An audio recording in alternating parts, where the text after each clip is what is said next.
Il y a 3 méthodes pour symétriser dans Illustrator. Donc je vais vous montrer rapidement les 3 méthodes avec un dessin rapide d'un visage, comme ça vous allez comprendre. Alors ici je vais faire commande R et je vais aller placer un repère à peu près au centre de la page. Dans la palette des calques, je vais éventuellement verrouiller le calque qui va être mon calque pour le repère. C'est une des 36 manières de faire. Et je vais, sur un nouveau calque, faire le dessin. Donc la méthode la plus bête, la plus basique qui existe depuis 1987 dans Illustrator pour faire un dessin en symétrie, c'est, et là je vais le faire, je pourrais le faire à la plume parce qu'en 87 le crayon n'existait pas, mais je vais le faire au crayon, comme ça vous allez comprendre.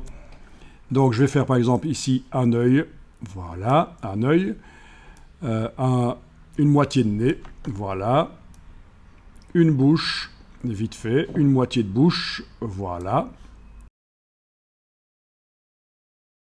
Je peux bouger encore, mais je sélectionne tout, en fait. Commande A sur le Mac, CTRL A sur le PC. Je vais dans le menu Objet, Transformation, Miroir. Miroir sur l'axe vertical. Je ne vais pas cliquer sur OK parce que je ne veux pas obtenir ceci. Je vais obtenir une copie. Ceci en tant que copie. Donc je clique sur copier et non pas sur OK. Voilà. Et là, je vais bouger avec la touche Shift en même temps. Je bouge tout ça. Ah oui, alors une bonne idée quand vous venez de faire ça, c'est d'aller tout de suite après. En réalité, là je viens d'annuler. Vous voyez qu'ils sont superposés. D'aller tout de suite après dans le menu Sélection, mémoriser la sélection. OK. Comme ça, si par hasard vous cliquez à côté, vous n'allez pas devoir recliquer sur chacun des objets que vous voulez déplacer de l'autre côté. Non, il suffira d'aller dans le menu Sélection et tout de suite en bas ici, Sélection 1. Voilà, vous avez mémorisé la sélection des objets qui avaient été transformés en miroir. Et ici, je déplace donc avec la touche Shift et j'essaye de mettre à peu près du côté du repère là. Donc le problème de cette méthode, c'est que c'est seulement après avoir fait le miroir qu'on découvre à quoi ressemble vraiment le visage. Et je me dis, tiens, les yeux devraient être plus proches les uns des autres. Donc je prends par exemple celui-là, et je dois déplacer aussi celui-là. Voilà.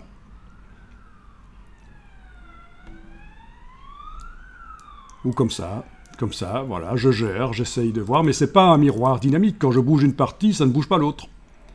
Ça, c'est un des problèmes. Et deuxième problème, donc, c'est que on ne voit pas, pendant qu'on dessine, ce que ça va donner. C'est seulement quand on a fait le miroir après qu'on découvre. Alors qu'en fait, c'est un peu idiot, ça fait depuis très très longtemps, bien avant l'infographie et l'informatique, ça date d'il y a des siècles, si pas des millénaires, que on utilise un miroir. Alors vous allez me dire, les miroirs en verre n'existaient pas il y a plusieurs milliers d'années, mais il existait des systèmes, des plaques de métal polies, c'était des miroirs.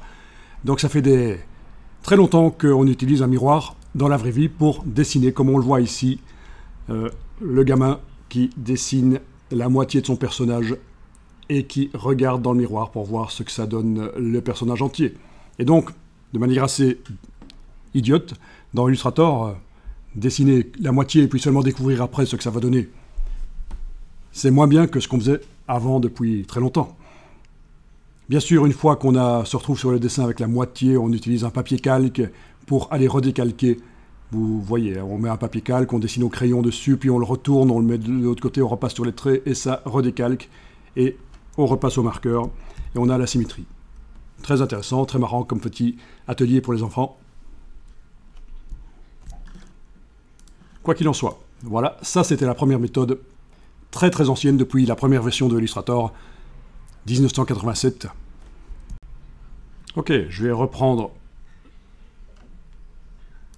un nouveau document, en fait, pour vous montrer l'autre méthode qui existe depuis 15 ans pour faire de la symétrie dynamique. Donc vous allez la rencontrer souvent dans des tutoriaux sur le web. Plein de tutoriaux sur YouTube expliquent cette méthode pour symétriser. Comme on le fait dans un logiciel 3D quand vous dessinez la moitié d'un avion, par exemple, dans un logiciel 3D, vous voyez en temps réel l'autre moitié qui se crée. Donc vous avez une idée du look de l'avion que vous êtes en train de dessiner. Avion ou n'importe quoi qui est symétrique, bien sûr. Et donc là, je vais vous montrer la méthode des effets spéciaux de transformation. Donc au départ, ça commence comme l'autre méthode, vous avez vu, hein, j'ai créé un repère vertical, je l'ai mis sur un calque, j'ai verrouillé, c'est une des méthodes pour les repères. J'ai créé un autre calque, je l'ai appelé dessin, et sur le calque dessin, que je dois sélectionner, là voilà, je vais dessiner. Et donc au départ, ça commence avec, en fait, une petite forme minuscule, voilà, que je vais tracer contre le repère, voilà. Ok, donc là, dans la palette contour, menu fenêtre, contour, dans les options, je vais dire que le contour est à l'intérieur, comme ça il ne va pas parasiter le positionnement de la forme par rapport au repère, le positionnement des vecteurs, vous comprenez l'idée? Parce qu'avec les vecteurs, avec le contour à cheval sur les vecteurs, c'est difficile de coller le carré contre le repère. On n'est pas bon. Voilà. Alors en ayant le carré sélectionné, je vais dans le menu Effets, Distorsion et Transformation. Transformation. Et là, avec la case aperçue cochée,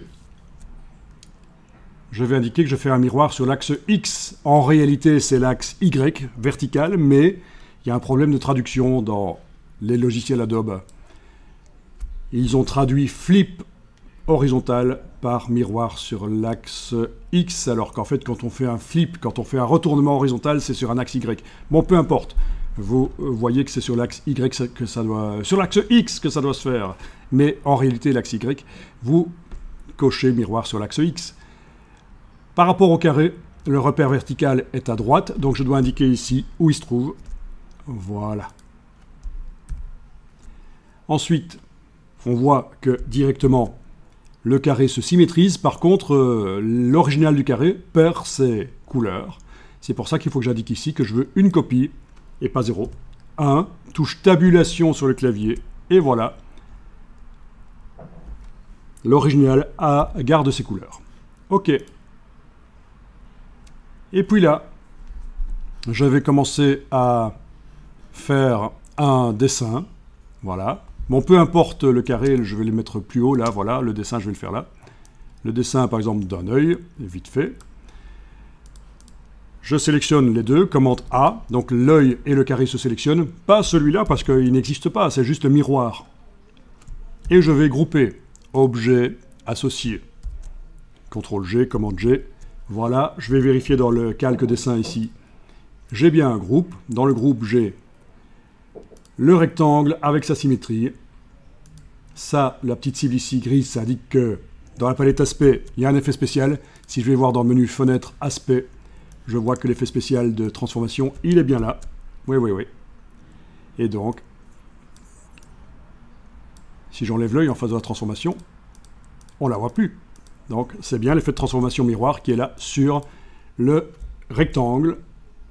Et je prends la pastille et je la déplace sur le groupe. Ainsi, tout ce qui est dans le groupe se symétrise. Ensuite, je vais dessiner le nez. Voilà, le nez, vite fait. Il ne se symétrise pas parce que il n'est pas dans le groupe. Il est au-dessus du groupe. Je vais le déplacer, ce tracé, le nez, dans le groupe, et tout de suite, ça symétrise. Comment faire pour que, quand je fais un tracé, il soit directement dans le groupe? C'est simple, je sélectionne le groupe, et en faisant un clic droit sur n'importe quel des objets du groupe, je demande isoler le groupe sélectionné. Je suis dans le groupe, je travaille que sur le groupe. La palette des calques ne me montre que le groupe. Et si je fais maintenant autre chose, par exemple la bouche, voilà, la bouche. Voilà. Donc avec la flèche noire, puisque je suis dans le groupe, je peux prendre l'œil et commencer à bouger, modifier le look, la hauteur de l'œil, la hauteur du nez, voilà. Symétrie dynamique. La bouche, je vais l'écraser avec l'outil de transformation. Avec la touche, non pas avec la touche Shift.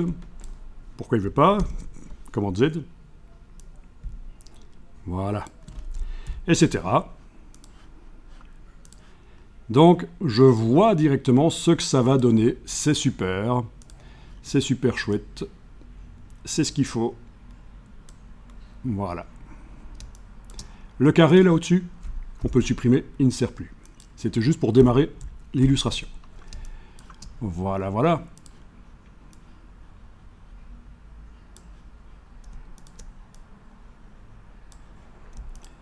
Bien, vous avez compris l'idée.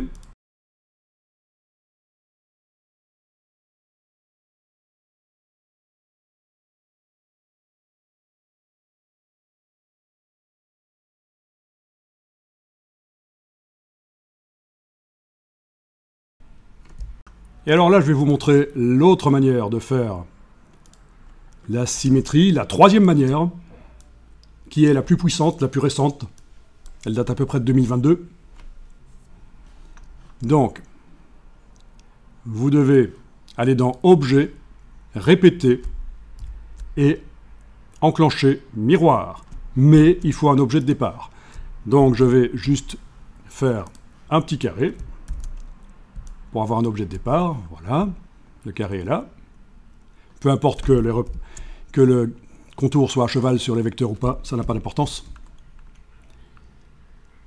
Ensuite, je vais en ayant ce carré sélectionné, je vais dans Objet, Répéter, Miroir. Et voilà, ça fonctionne. Si je zoome, j'ai bien le carré en miroir. Et je suis en mode isolation directement.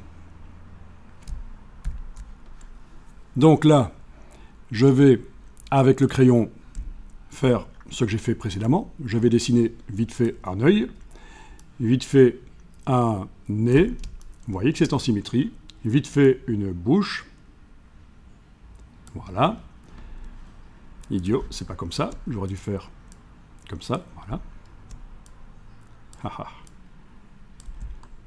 Bien. Je sors du mode répétition. D'ailleurs, dès que vous enregistrez le fichier, ça va sortir tout seul. Et donc, vous ne savez plus la modifier. Si vous savez modifier la position de tout le système de répétition miroir, mais modifier les vecteurs, non, il faut rentrer à nouveau dedans. Et pour ça, en ayant dans les réglages généraux ceci qui est coché, cliquez 2 fois pour isoler, vous allez pouvoir double-cliquer sur la partie où il y a le dessin, et même l'autre partie d'ailleurs ça marcherait, et vous êtes revenu dans le mode édition, et flèche noire, je clique à côté, je reclique sur l'objet que je veux bouger, et je le bouge, et là je suis en train de modifier. Vous voyez, c'est très drôle, amusant. Donc je vais ici faire un cercle, vite fait, voilà, avec Alt-Shift, bien. Donc si ce cercle passe au-delà du miroir, il y a un système de masquage qui fait qu'il n'y a pas de problème. Ça casse pas, et en plus il disparaît. Bien, trop fort.